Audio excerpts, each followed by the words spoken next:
But now on to perhaps, well, I think the most exciting race of today of our triple header, our Super Wednesday. I wouldn't go that far, Benji. You do produce some exciting racing, but your tax regimes and weather just leave a lot to be desired.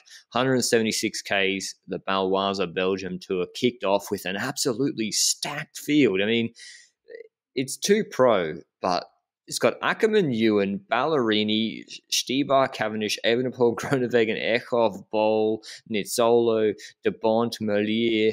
I'm just reading random names off the list. It's insane that we've got how many World Tour teams?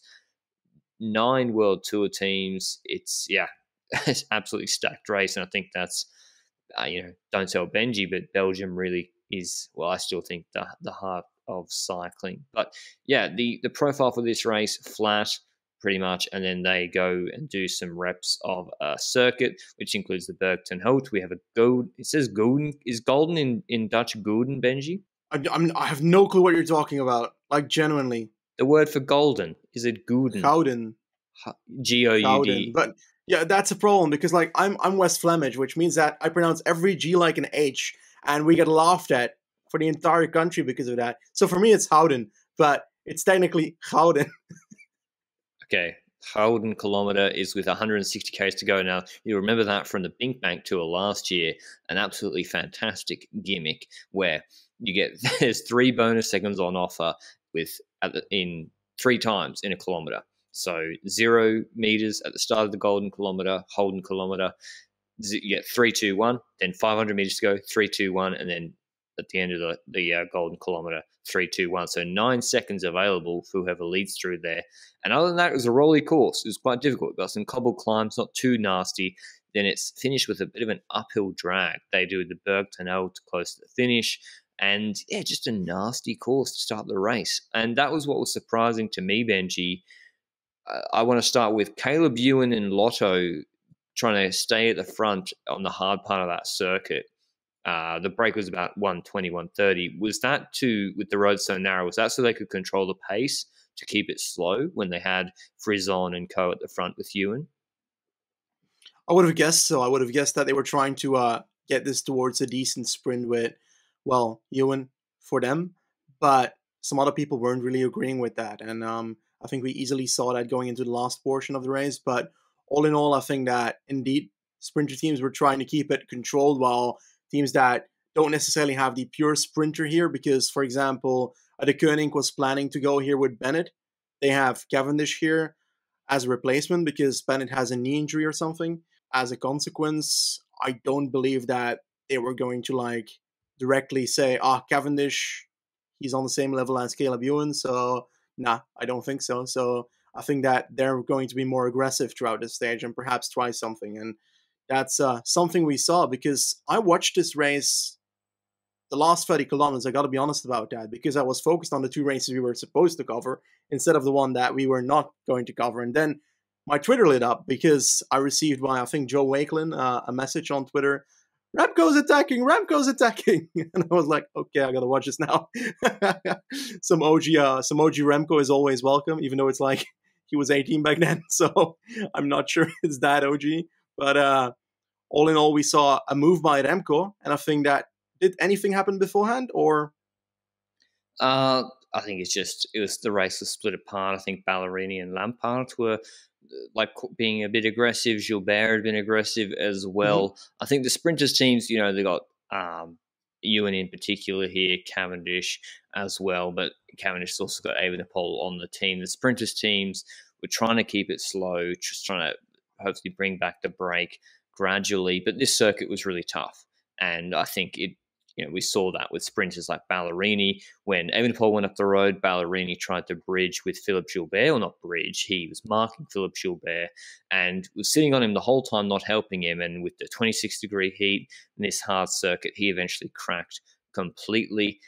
So, yeah, Ewan eventually got dropped, I think, off when Gilbert was accelerating as well. But, yeah, a vintage Evenepoel attack, and he brought with him Campenaerts, and then he mopped up 2 guys, Benji. Do you have any insight on these 2 riders with him, Gianni Marchand and Robbie Gijs from Tartaletto Isarex and Sport Vlaanderen and Baloise, respectively. Do you know much about their backgrounds? I think that Hayes has a track background. I don't know to what extent, so I can't tell you if he's great at it or not, because I don't exactly follow track cycling to the bone. But I know that he had that. Marchand I've seen in the breakaway quite a few times. I can't tell you how good he is, because, usually breakaways do get eaten up by the peloton towards the end of the stage on the majority of races. And those two riders, well, I think there was another rider in there somewhere. I don't know which one, though. But they indeed got mopped up by Remco and Kampenaerts. And the second that Remco attacked, I don't think Kampenaerts took over for more than 10 seconds from that point onwards for the next 20 kilometers, nor the other people that he mopped up, which is insane to think about.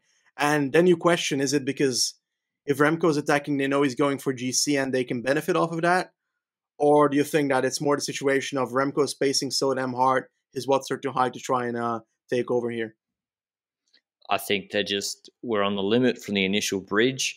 Particularly Kampenaerts visibly looked on the limit. I think it's really hot conditions, and particularly with respect to Gijs and Marchand, they're going for the stage. A stage win for them is a huge result. They're not here for GC. There's no chance they can win GC. They've gotten a break, perhaps just for advertiser exposure. What better advertiser exposure than to try and be in a break with now a Remco Evenepoel with all the cameras, and Benji said his phone lit up. Everyone's starting to tune in. Oh my God, Evenepoel's on the move. What better advertising for them? So just sit on for as long as possible. Try and hang on as long as possible. So I think what they did was perfectly logical. I think what we saw later with Kampenaerts eventually dropping on one of the climbs off the back of Remco's pace was an indication that he wasn't feeling great. He was on the limit. He eventually pulled off to the side of the road. He looked like he had cramps. He had to get off his bike and stretch out his hamstrings or calves. So Kampenaerts dropped off the pace of Evenepoel. And Evenepoel's pacing the whole way. They had the golden kilometer. He takes 3:33. I think with Kampenaerts on his wheel, taking 2:22. And so Evenepoel takes a 9-second buffer on GC. And he's looking good. And the chase behind, really, the main team having to chase Benji was Alpecin. And I was thinking, well, that's for Merlier, right? But then they've got Jasper Philipsen as well. I'm not sure if Merlier had been dropped, but they got Jasper Philipsen, who was good in this sort of race. They've also got Dries de Bont. Are you surprised that Alpecin couldn't get more organised to chase this back? Because they had Riesebeck, they had the numbers. I thought they could have made more of a dent in Evenepoel, particularly because, I don't know, he caught two guys that had been in the break, and they were able to hang on with him, and he pretty much was able to hold the gap constant. I feel like there must have been more to chase behind. There must have been quick step blocking or Alpecin not being able to ride full for some reason. Well, in the initial point, we had a counter by Gilbert there, which, well, was an attempt, and that caused Lotto's Del to sit up in the peloton while Gilbert was doing that move. And I think at that exact moment, we noticed that Ballerini was in that wheel. Ballerini just died instantly in the wheel of Gilbert, just Parquejo on the next climb. But that reduced the people that were doing stuff in that other group, and Quickstep was indeed blocking every second that they could. And it took a while for Alpecin to move to the front and actually take over. And I think it took until, well, a few minutes before Gilbert got caught, like a good 7-8 kilometers later. So definitely like the chase wasn't going very optimal, and the getting together just off the attack for Alpecin was troublesome. Perhaps Philipsen might have been a bit in trouble at the end of the group, and they had to wait until he was in proper place again to start hammering it at the front of the peloton. So all stuff like that can definitely influence the chase, and I think it indeed started, well, toning down a bit, because it went from like 37 seconds to 30 seconds the second that Riesebeek indeed came to the front of the group. And that was an exact moment where at the front, Evenepoel complained to the rest of the group with 8K to go, come on, like, I can't do everything here alone. But let's be real, he was going to have to do everything alone at that point, because he had been doing it for the last 20 kilometers. And I thought, this looks like Riesebeek is going faster. But every single time, Evenepoel just kept riding, and he kept riding, and he must have been stronger than the peloton today. Like, you can't say much else about it. Like, he kept the gap, and he expanded it a little bit when Alpecin's train, well, went a bit slower at a certain point, and Alpecin well, I think Lotto came to the front again. I don't know what the point of Lotto there was, probably to like reduce the gap again so that Gilbert has less of a disadvantage in GC after this stage, stuff like that. So towards the end, they started working together in the peloton again, but I think that the chase certainly was not optimal, but I do think that being able to keep yourself and that group ahead of the likes of Riesebeek like that is pretty damn impressive. And to push so hard that Victor Krampenarts decides to exist, I'm taking a claim of that joke. Thomas de Gent posted it 45 seconds later than me on Twitter, so technically I'm the copyright holder of the joke. But all jokes aside, we had a powerful Evenepoel, but there was a moment there where Robert Gijs in the front tree went off-road for a bit, and Evenepoel had a bit of a gap. The Marchand guy had to go past Robert Gijs and try to close it down, and 10 seconds later we saw the group again and they were together again. So, I don't know, it looked like Evenepoel was pushing a tiny bit there, but then again, if he really pushed, I feel like he should have been able to drop them there. And I'm surprised. The same situation happens on the Berchtesgaden just after that, the last climb of the day, which means that he went over that climb and he did accelerate because he went faster when he was biting his teeth. But the fact that they were able to hold on does show that this might not be peak Evenepoel yet, and he might indeed be going towards Olympics in best form, as that is his main goal of the season, which right now is looking pretty good for, I'd say. And tomorrow's a time trial, so we might prove it again. But back to the stage. Robert is back on the wheel, Marchand back on the wheel, and Evenepoel still hammering it in the final few kilometers. We know that Evenepoel's sprint is terrible. I also was surprised that he couldn't gap them, but he tried twice. When he saw that they made the mistake through that corner, he must have gone full, and he tried to push on the climb. I think eventually he's probably still not at full fitness, as well as these guys were sitting on it. I know they'd been in the break, but they'd been sitting on his wheel for over 20 kilometers, not pulling at all. So that's certainly a big advantage. And yeah, he got to the final, and he's also, Evenepoel's riding for GC partially as well. They're going just for the stage. He's going for GC. That's why when it comes down to it, he's going to lead out the sprint, because if he sits up and they start doing cat and mouse, well, he's going to lose. He's only 25, 30 seconds ahead of the peloton. You're going to do all this work for 45, 50 minutes at the end of the race, plus to then give it back in the last 30 seconds, 45 seconds, and then it's all for nothing, and you probably still lose the sprint. So Evenepoel leads out the sprint. He's very unlikely to win that sprint, and he doesn't. Marchand jumps early. Evenepoel actually kicks and looks like he's beating him, but Robbie Gijs comes from his left-hand side on this uphill drag and destroys Evenepoel in the sprint for Sport Vlaanderen and Baloise. Big win for him. I think he won a stage of the Ras in 2018. I think Sport Vlaanderen's last win, I'm trying to look, did they win a race in 20? They didn't win in 2020. They won the Tour de l'Eurométropole with Piet Allegart in 2019, and they won that stage of the Ras with Robbie Gijs in 2018, and they won 3 races in 2017. So a dot pro win here is, I think Eurometropole might be that, but this is their biggest win for almost half a decade. I haven't even gone back further, and they beat Evenepoel as well at the finish. That's why he sat on. That's why he was celebrating so much, and that's why a lot of this made sense to me, Benji. But we've got some people saying Remco, and in commentary, Remco stuffed up. Remco should have tried to drop them more, etc. Do you agree with that? Did he tactically stuff up this stage? Well, it's an assumption from everybody. I feel like he tried twice and it didn't work out. Like, if he had the power, he probably would have properly dropped them at some point. So I think that maybe people are overestimating him a bit. Like, his main goal is GC here. He doesn't really care too much about the stage. He probably wanted it, but it's not the overall goal here. The overall goal is gaining time and to make sure that you got a bit more of an advantage going into the time trial tomorrow, where you will probably extend his lead again for GC. So, in all honesty, he's at the lead. He was the last leader in 2019 at this race. He's the first leader in 2021 at this race.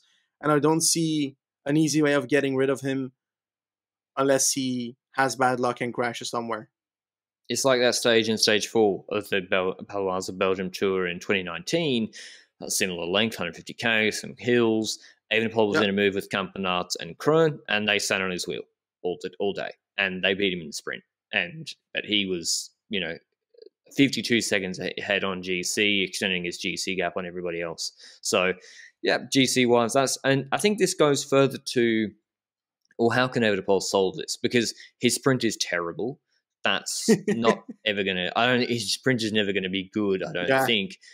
What can he do differently as a guy who everyone's going to say, well, you're trying to gain the GC time. What can he do differently? And I guess nothing when there's guys with those sort of motivations in his group. All he can do to get them to work with him is to agree that he'll give them the stage in certain situations. So, but the problem there is that I don't think they would have been very helpful. And I think even Evenepoel pacing at a tired pace would have been most likely faster than the other people taking over, because they didn't look like they were having too much left except for Gijs for that final sprint. But if it comes down to the final 200 meters, it's all or nothing for those people. And I think Gijs found something extra. And it's not like he was sparing energy for the sprint, most likely. He was trying to hold on to the wheel, most likely.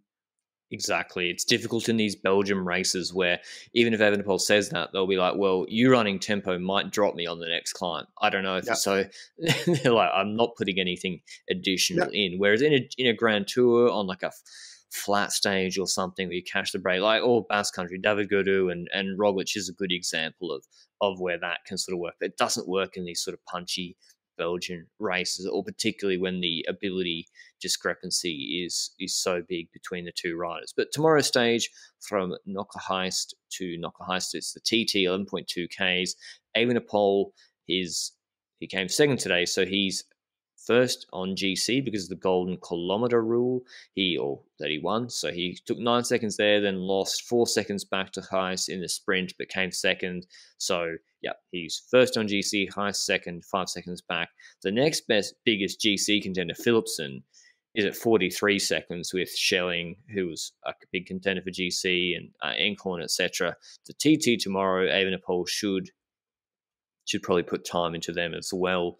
I'm not sure how much, 10 seconds, 12 seconds, I'm not sure. But if he's going into the later stages with a minute, that is certainly a big help as well. But who do you think wins tomorrow's stage, Benji? Tomorrow's stage of the Baloise Belgium Tour will be won by... Okay, let's be real. There's only one person I've got on this damn list, and it's Harry it's Sweeney. Definitely not... No. I'm looking for competitors. Like, I'm really looking for competitors, but it's very hard to find them. Like, it's a short one. It's a very short one, which means that there could be competition. But who? Campenaerts? He's a classics rider now, mate.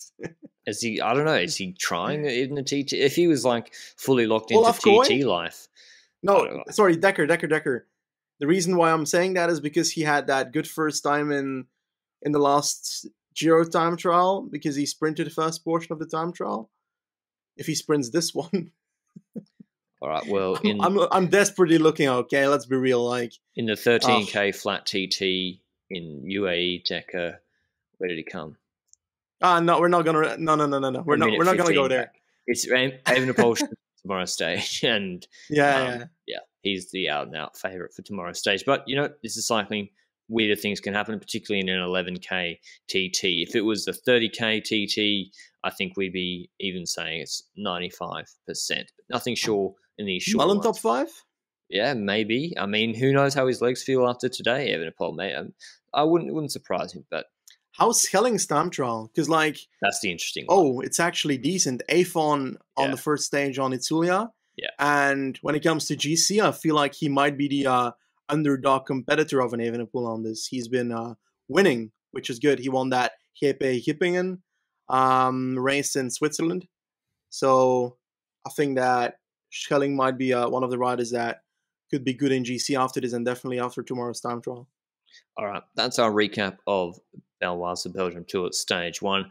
Other news is that Juan Ayuso is dominating the Baby Giro. We'll have to catch up with that maybe for one pod at the end, because he's signed for UAE for like 5 years, but he is absolutely destroying the competition there. But if you enjoyed the triple header, make sure to leave us a review on podcast players. But otherwise, we'll see you with the recaps of some of the stages tomorrow. Ciao.